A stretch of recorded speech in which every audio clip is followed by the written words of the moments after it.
Next example, write the set of all 1 by 2, 2 by 3, 3 by 4, etc. 6 by 7 in the set builder form. Questionல கொடுத்திருக்கிறது roster formல இருக்கு, set builder formல எழுத சொல்லியிருக்காங்க.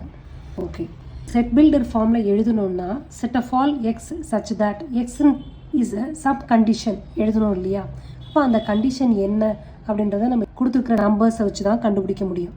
Okay, இப்போ அந்த செட்டை a equal to set of all x such that எழுதியாச்சு. இப்போ தான் எக்ஸுக்கு என்ன கண்டிஷன் எழுதணும். இப்போ இந்த நம்பர்ஸ் பாருங்கள், நியூமரேட்டரை விட டினாமினேட்டர் ஒரு number கூடியிருக்கு.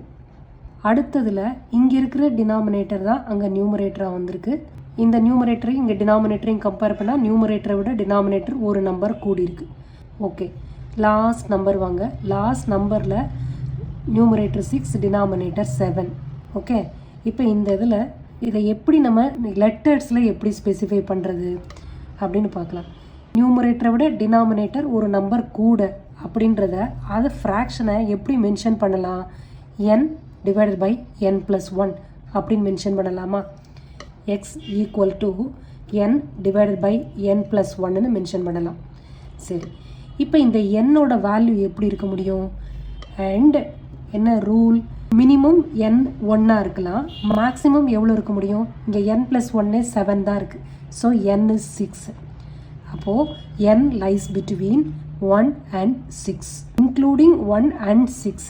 So 1 less than or equal to n less than or equal to 6.